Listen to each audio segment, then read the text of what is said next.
So it's pretty hard to break someone out of prison. I know this because I tried when I was 15 with my mum. So let's go back a little bit. It's a week before I turned 15 and my mum came into my room to tell me that Monica, my nana, had passed away.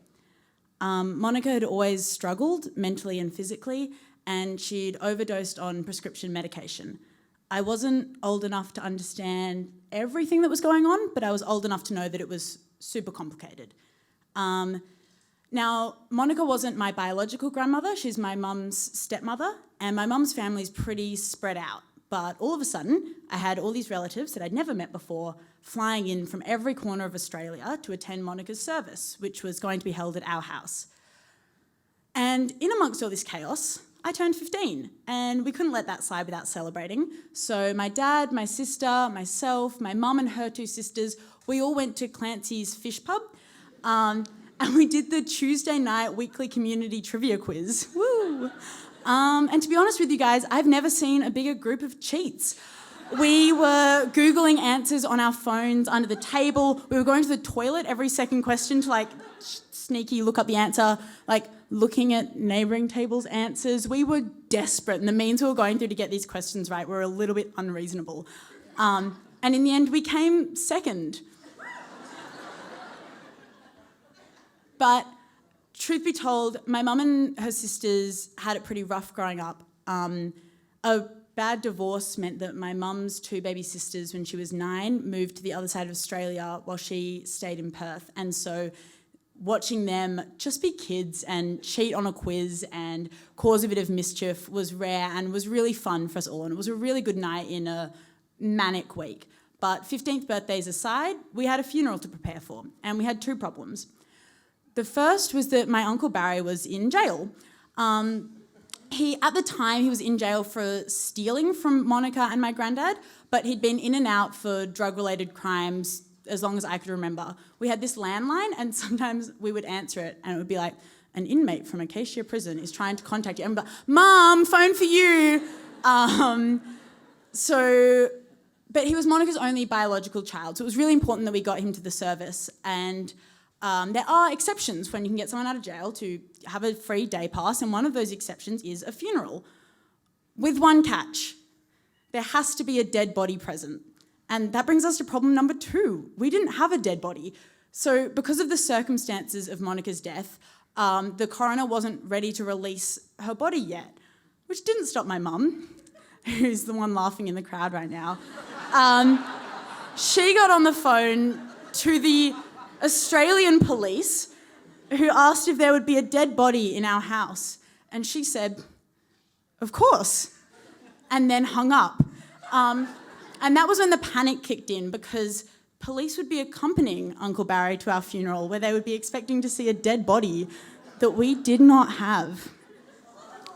So rule number 1 of faking a dead body to break your uncle out of jail. If given the option between a casket or a cremation, you always go with cremation.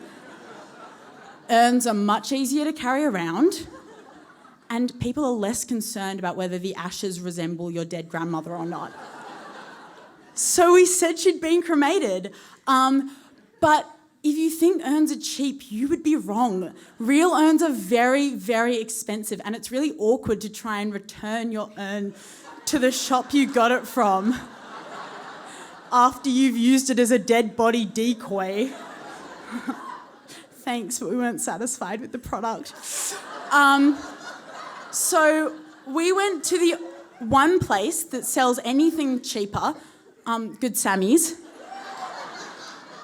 and we found a wooden lawn bowls trophy, complete with a lid and a little plaque, and it cost $2.50 and it was perfect.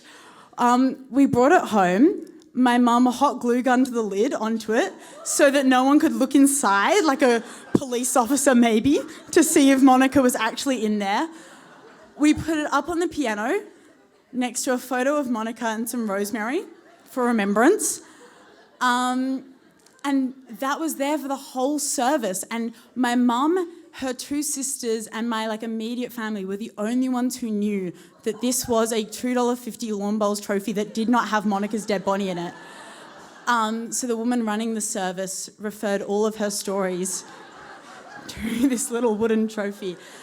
And it was meant to be a really somber occasion, but my mum and her sisters were laughing so hard. I thought they were going to pee their pants. And there was something so bleakly hilarious and also very apt out of a life of chaos to this story, to having to make a fake dead body for your real dead stepmother so that your junkie uncle can get out of prison. In the end, Uncle Barry didn't end up coming to the service. In the end, my mum and her sisters did everything they could on their side, and he still managed to kind of fuck it up on his own end.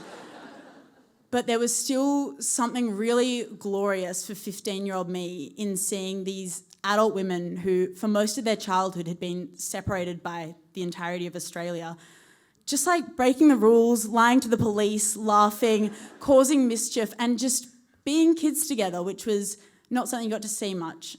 And so this whole funeral service was really the first time I realised how fucking crazy my family was.